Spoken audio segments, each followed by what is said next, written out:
سلام دوستای عزیز، امیدوار هستم جور صحتمند باشین. در این ویدیو برای شما آموزش میدم چگونه میتوانیم یک فایل ورد به شکل PDF سیو کنیم و به آن پاسورد بدیم. به خاطر از این کار ما ورد اوپن میکنیم، لینک داکومنت میگیریم و اینجا که از فرض کنید نوشته میکنیم یک چند پاراگراف راجع به کامپیوتر. فرض کو ما نشته کردیم یک ورق، امیر کمی زیاد میکنیم تا این موضوع ما درست تشریح شه. خب ما جمعا 9 ورق داریم، 9 ورق نشته کردیم، درست؟ میخوایم این 9 ورق به شکل PDF امرای خود سیو کنم. بعد از اینکه شما در پروگرام ورد نشته میکنین و میخوایی که سیو کنیم، میایی در فایل از اینجا سیو میکنیم میشه. ولی ما میخوایم سیو کنیم خب در فرمت ورد نمیخوایم که سیو کنیم، بلکه میخوایم در فرمت PDF سیو کنیم. با خاطر از این کار میایم اینجا در اکسپورت کلیک میکنیم و بعدا create PDF یا XPS اینجا میایم. زمانی که اینجا آمدیم لوکیشن انتخاب میکنیم که در کجا میخوایم این فایل سیو کنیم. ما میگیم در دسکتاپ سیو میکنیم. اینجا فایل نیم نشته میکنیم برش که به چی نام میخوایی این فایل هم رایتان سیو کنی و اینجا هم ما برش PDF انتخاب میکنیم. بعدا پبلش میکنیم میشه، درست؟ زمانی که پبلش کردیم شما بیایی ما ایره منیمایز میکنیم، ببینید به نام کامپیوتر PDF همراه ما سیو شد. دبل کلیک میکنیم و بند میکنیم. امو فایل وردی را که ما نشته کرده بودیم و جمعا 9 ورق بود، همهش به ما اینجا PDF کرد. موضوع دومی است، امی فایل وردی را که ما نشته کردیم میخوایم فقط ورق دومشه یا پیج دومشه PDF کنیم و همهش PDF کار ما نیست. میایم اینجا در ورق دو کرسر لوکیشنش انتخاب میکنیم، بعدا میایم فایل و باز هم میایم اکسپورت و create PDF یا XPS، بعدا برش لوکیشن انتخاب میکنیم و از این به بعد باز میایم اپشن انتخاب میکنیم. و زمانی که اپشن انتخاب کردیم برای ما میگه که همیشه میخوای PDF کنیم، میگم نه همیشه PDF کردیم. کرنت پیج به این معنی در هر صفحه هر پیجی که کرسر موجود بود همان را به ما شما PDF میکنیم. ما میگیم که نه کرنت پیج به ما PDF کن، تمامش PDF نکو، اوکی میکنم و پبلش میکنیم، درست؟ حالا منیمایز میکنیم، میایم به نام کامپیوتر وان همراه ما فایل سیو شده اوپنش میکنیم. ببینید فقط ورق دوم برای ما PDF شده. به این شکل میتونیم که یک ورق مشخص PDF کنیم. گپ سوم ای است که میخوایم ما PDF کنیم ولی یک جای مشخصی را ما اینی مقدار ساحه را انتخاب میکنیم، میگیم این سلکشنی را که ما انجام دادیم همین سلکشن بر ما PDF کن.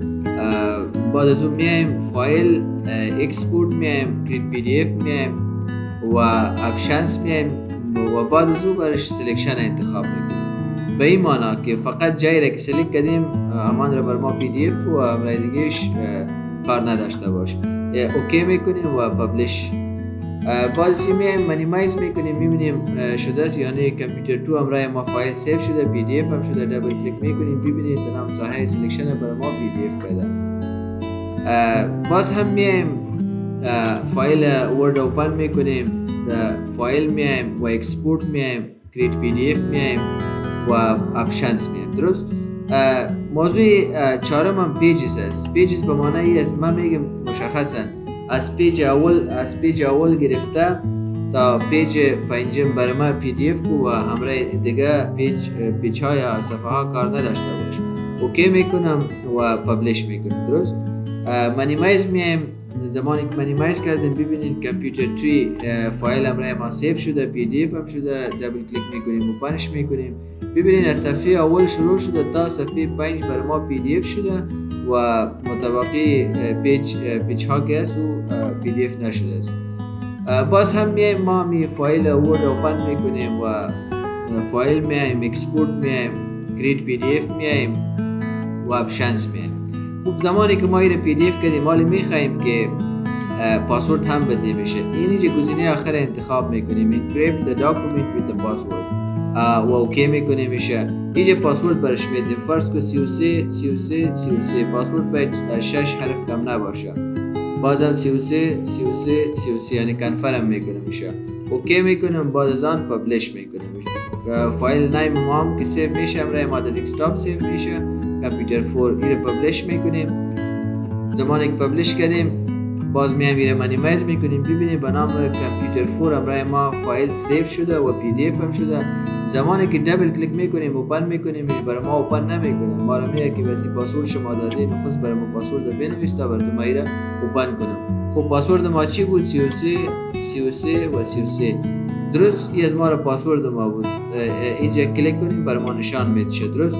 اوپن فایل کلیک میکنیم ولی فایل برای ما چی شد؟ اوپن شد. چون پاسورد داده بوده میشه، پاسورد از پیش ما خواست، دوباره پاسورد بهش تایپ کردیم، نوشته کردیم، فایل ما را اوپن کرد. به این شکل دوستان عزیز میتونیم که یک فایل ورد چی یک ورق باشه، چی 100 ورق باشه و چی یک جای مشخص سلکشن باشه میتونیم که با پی دی اف تبدیلش کنیم و ضمن از او پاسورد برش بدیم و امرای خود سیو کنیم. امیدوار هستم این ویدیو هم برای شما مفید تمام شده باشه. برای مشاهده ویدیوهای دیگر لطف کنین چنل یوتیوب ما رو سابسکرایب کنید و ویدیوها رو لایک کنید، همچنان شیر کنید تا به دیگر دوستان هم برسه و آنها نیز از پیش استفاده کنید. بسم الله الرحمن الرحیم. سلام دوستان عزیز، امیدوار هستم جور و صحتمند باشین. امروز در این ویدیو خدمت شما آموزش میدم که چگونه میتوانیم بدون از این که ما ویندوز اینستالیشن انجام بدیم درایوهای خود کم و زیاد کنیم. فرض کو ما میایم دست پی سی، زمانی که دست پی سی آمدیم اینجا ما دو درایو داریم، یک سی درایو و یکی هم دی درایو است. یک درایو دیگه هم ضرورت میشد که ما باید اینجا اضافه کنم. فرض که یک چیز اسپیس از سی درایو بگیرم و یک درایو اضافی جور کنم. قبلا مردم به خاطر درایو پارتیشن ویندوز گرچه ویندوزشان جور می بود دوباره اینستالیشن میکردن تا درایو پارتیشن انجام بدن، ولی کار ما میتونیم بسیار به شکل ساده با واسطه کنترل پنل انجام بدیم. برای فعلا ما در کامپیوترم دو درایو دارم، سی درایو است و دی درایو است. ما یک چند جی بی اسپیس از سی درایو میگیرم و یک درایو اضافه به نام ای درایو یا هر اسمی که شما برش باز میتی اضافه میکنم. به خاطر از این کار میایم دو را وجود داره. یکی هم در سرچ ما میایم اینجا کنترل پنل و بعد از کنترل پنل که است با نام ویندوز تولز اینجا کلیک میکنیم. اینجا که آمدیم بعد از این ما میایم در کجا دسک منیجمنت انتخاب میکنیم. نخست کامپیوتر منیجمنت میایم. زمان کامپیوتر منیجمنت ما اوپن کردیم اینجا امرای ما دسک منیجمنت است. در همینجا ما میتونیم که یک درایو اضافه کنیم یا هم کم کنیم. خوب حال موضوع مازی است که ما میخوایم یک درایو اضافه کنیم. فرض که از سی درایو ما یک چند جی بی دیتا را گرفته یک درایو اضافی به نام ای درایو میسازیم. از سی درایو شما کلیک میکنید. زمانی که کلیک کردین شرنک ولیم انتخاب میکنید و چند لحظه صبر میکنیم تا برای ما ویندوی شرنک ولیم اوپن شود. ویندو برای ما اوپن شد. شرنک ولیم enter the amount of space to shrink in MB. میگه شما مقدار اسپیسی را که میخوای درایو از پیشش بسازی به MB نشته کنی. فرض کنم 5000 MB برش نشته میکنم که از من اینجا ضرورت ما 5000 MB است. اینه کلیک میکنیم و اینجا برش نشته میکنیم که به اندازه 5000 MB که است ما میخوایم یک درایو جور کنم.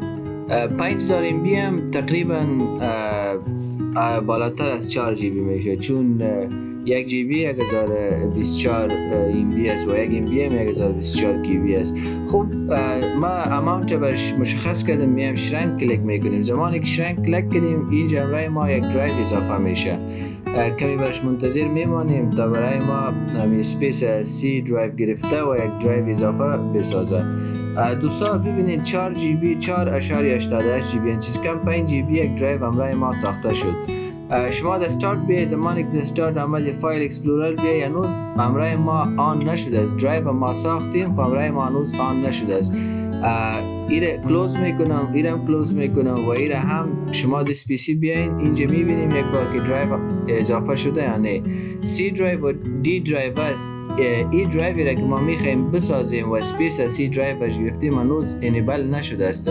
خوب به خاطر انیبل کردنش چی کار کنیم؟ به خاطر انیبل کردنش ما باز هم کنترل پنل بیاییم و کنترل پنل که آمده ویندو تولز بیاییم، یعنی پس در دسک منیجمنت میریم. زمانی که اینجا آمدیم کامپیوتر منیجمنت میاییم و بعد از او دسک منیجمنت. خب حال اینجا که ما 4 GB یا 5 GB سپیسی را که میخوایم درایو بسازیم و جدا کردیم چگونه انیبل کنیمش؟ فقط سیمپل سر زمین کلیک کنیم، نیو سیمپل ولیوم برش انتخاب میکنیم، نکست و باز هم نکست. اینجا میگه این درایو را که میسازی چی نام میدی؟ یک دراپ داون لیست است، فرض کنم میگم این درست است، نکست میکنیم میشه درست.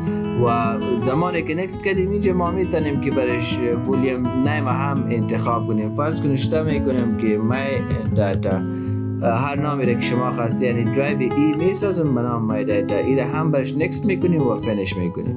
دوستان مای دیتا ای درایو امرای ما چی شد؟ حال انیبل شد.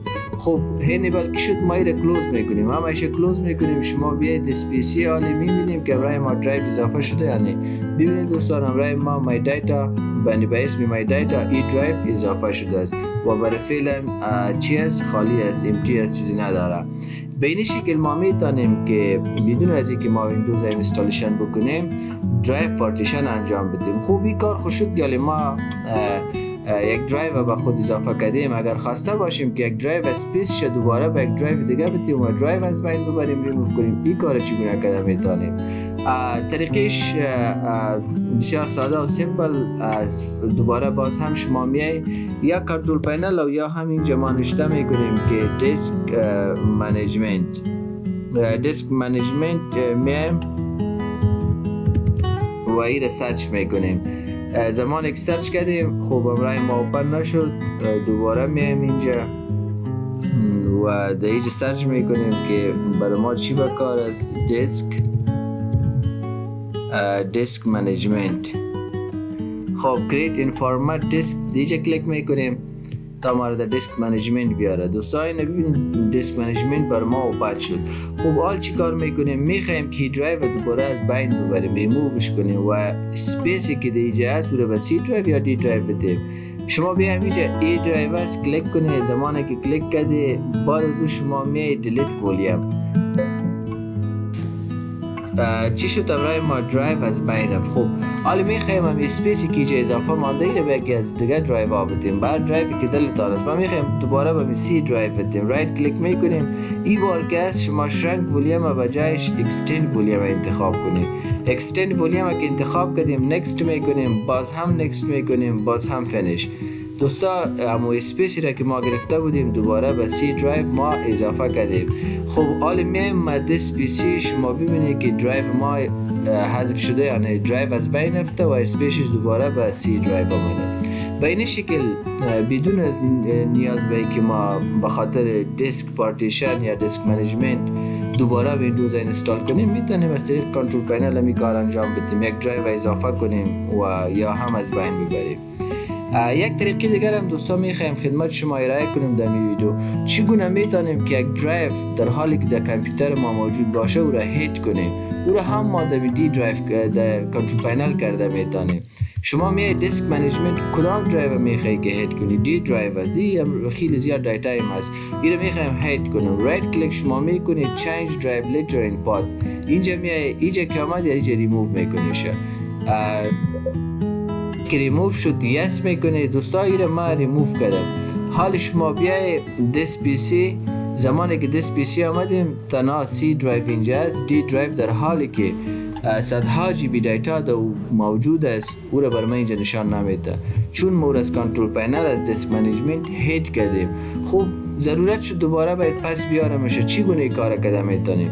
شما بازم هم می کنترل پنل دسک منیجمنت و زمانی که دسک منیجمنت آمده اینجا دی درایو که از اینجا کلیک میکنیم و چنج درایو لیتر این پادز میایم.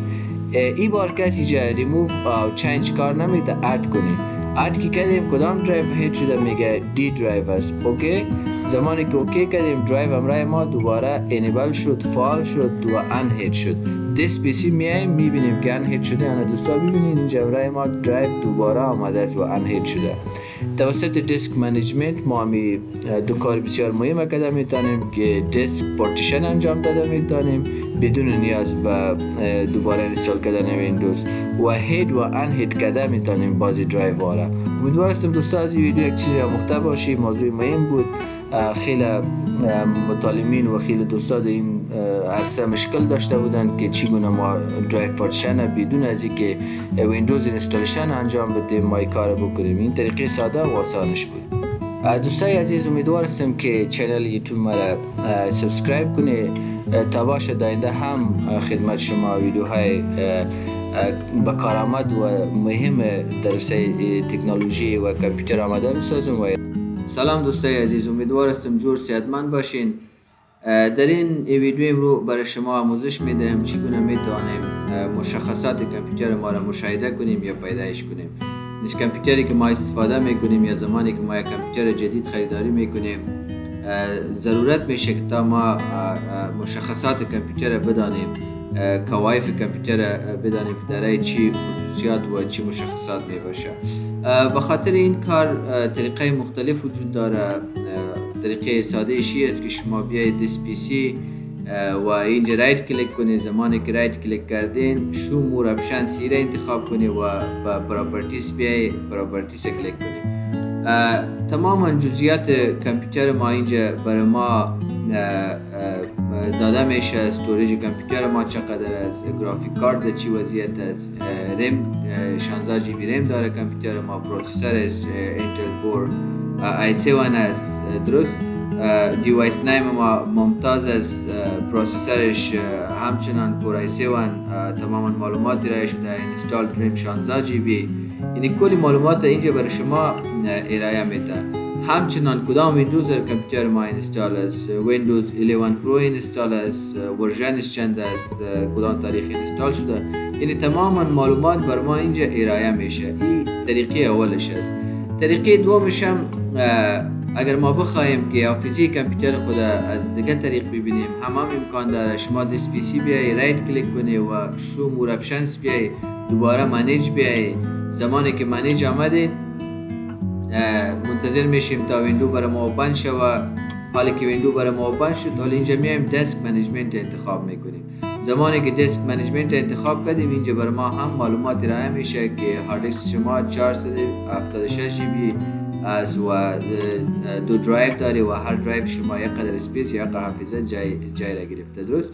یعنی این طریقه دوم که حافظه کامپیوتر خود چک کرده میتونیم. طریقه سومی است شما از کیبوردتان ویندو آر پرس کنید تا رن کمان بر ما اوپن شود. زمانی که رن کمان اوپن شد ms info co2 ایره برای شما نوشته کنید و انتر کنید. زمانی که ایره انتر کردید راجع به کامپیوتر شما بسیار به جزئیات برای شما معلومات ارائه میکنید. کامپیوتر شما چی خصوصیات داره و چی مشخصاتش است. OS نیم مایکروسافت ویندوز 11 پرو است، ورژنش چند است، ادر OS دیسکریپشنش، OS مانیفکچرر، تماما معلومات برای شما ارائه شده. یوزر نیمش به نام ممتاز و ممتاز خان دو یوزر ازش، تماما معلومات برای شما داده میشه. هاردویر ریسورسش که شما بیایی اینجا راجع به هاردویرش برای شما معلومات ارائه میشه. اگر شما اینجا بیایی کامپوننتس انتخاب کنی و سی درام انتخاب کنی یا ساوند انتخاب کنی راجع به ساوند و سی درام برای شما معلومات ارائه میشه. سافتویر انوایرمنت بیایی راجع به سافتویر میخوای شما انفورمیشن حاصل کنی، معلومات حاصل کنی، تمام معلومات برای شما اینجا ارائه میشه و اینجا مشاهده کرده میدانشه. طریقه چهارم باز هم ویندو آر پرس میکنیم و اینجا DX نشته میکنیم با داگ نشته میکنیم درست. DX داگ نشته میکنیم داگ و ایره پرس میکنیم انتر میکنیم. زمانی که انتر کردیم کمی منتظر میشیم تا برای ما ویندو اوپن شود و جزئیات ارائه شود. ببینید اینجا هم برای ما جزئیات ارائه شد. current date in time برای ما ارائه شد. کامپیوتر نیم ممتاز است، اپراتینگ سیستمش یا ویندوزی که داشت اینستال است، ویندوز 11 پرو 64 بایتس است، لنگویج انگلیش است، انگلیسی است، پروسسور، تماما معلومات ارائه شده. راجع به دیسپلی میخوای معلومات حاصل کنی، این هم راجع به دیسپلی کامپیوتر ما معلومات ارائه شده است. راجع به ساوند میخوای، این را کلیک میکنیم، راجع به ساوند معلومات ارائه شده است. راجع به اینپوت ماوس کیبورد معلومات میخوای، اینجا همش ارائه شده. اینی 4 طریقه بود که ما میتونیم کانفیگریشن یا مشخصات کامپیوتر خود مشاهده کنیم و ببینیم. امیدوار هستم یک چیزی را ازش آموخته باشین. با خاطر مشاهده کردن ویدیوهای مفید دیگر مهربانی کنید چینل ما را سابسکرایب کنید، ویدیوها را شیر کنید، لایک کنید تا به دیگر هموطنان نیز برسه و استفاده از پیش بکنید. سلام دوستای عزیز، امیدوار هستم جور صحتمند باشین. در این ویدیو امروز برای شما آموزش میدم که چگونه میتوانیم از وبسایت علی بابا از محصولات مختلف تصاویر و ویدیوهایش دانلود کنیم. و به خاطر این کار ما نخست میایم براوزر ما را اوپن میکنیم و اینجا که از کروم وب استور میریم. درست؟ کروم وب استور میریم. دیار ما اینجا سرچ قبلا کرده بودم، خوب بر صورت نشته خواه کردیم برش کروم وب استور. زمانی که کروم وب استور آمدیم، همین نخستین لینک از کروم وب استور و اینی هم استور براوزر کروم است. اینجا برش نشته میکنیم علی بابا اکستنشن. درست؟ و این را سرچ میکنیم. زمانی که این را سرچ کردیم پایین تر میایم، اینی هم از علی بابا اکستنشنش است. اینجا کلیک میکنیم. زمانی که اینجا آمدیم add to chrome، امی اکستنشن علی بابا را میخوایم در کروم اضافه کنیم. اینجا هم add اکستنشن میزنیم. ببینین اکستنشن علی بابا در گوگل کروم ما اضافه شد. حالا میایم اینجا کلیک میکنیم. اینی هم اکستنشن علی بابا است که توسط شما میتونیم ویدیوها و تصاویر مختلف از وبسایت علی بابا دانلود کنیم. امیره که از پین میکنیم. درست؟ اینه که پین کردیم اینجا آمد. دیگه کلوز میکنیم و باز دوباره میایم گوگل کروم باز میکنیم و این بار که از وبسایت علی بابا را باز میکنیم. درست؟ زمانی که به این پلتفرم علی بابا آمدیم، اینجا محصولات مختلف است. فرض که یکی از محصولات من انتخاب میکنم، اینی هم محصولی است که من میخوایم تصاویر و ویدیویش دانلود کنیم. درست؟ اینجا کلیک میکنیم. مختلف تصاویر داره، ویدیوهایش یک ویدیویش هم است با تصاویر مختلف است و بر صورت میخوایم دانلودش کنیم. اینجا ببینید برای ما چون ما اکستنشن اد کردیم، اینجا برای ما یک مسیج میده دانلود ایمیج. سر اینجا کلیک میکنیم. زمانی که اینجا کلیک کردیم ببینید همش چی میشه دانلود میشه. منتظر میمانیم تا همه چیزی بر ما اینجا دانلود شو با شمول ویدیو. اینترنت برش ضرورت است و اینترنت چقدر تیزتر باشه بهتر دانلود میشه. خوب، حالی ما منتظر میمانیم تا برای ما دانلود شوه. درست اینه دانلود شد. میایم اوپن فولدر میکنیم. این از همون محصولی را تماما تصاویر و ویدیویش است که برای ما دانلود کردش. این بسیار طریقه ساده و آسان است. دبل کلیک میکنیم، ویدیویش یک بار میبینیم. این هم ویدیویش و این هم تصاویر مختلفش است. باز هم میایم علی بابا هر جنس و هر پروداکت، هر محصولی را که شما میخواید ویدیویش و یا هم ایمیج تصاویرش دانلود کنید، فقط اینجا پروداکت سرچ کنید. فرض کو ما یک پروداکت دیگر سرچ میکنم. فرض کنید یک پروداکت است، با این خامدیم یک پروداکت دیگر سرچ میکنیم. درست؟ خب این را ببینید تصاویر از این را میخوایم دانلود کنیم. خود در علی بابا بعضی محصولات ویدیو داره و بعضی محصولات فقط تصاویر داره و ویدیو نداره. دانلود ایمیج میزنیم و منتظر میشیم. ببینین همهش بر ما اینجا دانلود میشه. حالا میایم همینجا اوپن میکنیم فولدر خود. ببینین تماما تصاویرش بر ما دانلود شده است. به این شکل میتونیم از وبسایت علی بابا تصاویر و ویدیوهایش با آسانی دانلود کنیم و استفاده از پیش کنیم.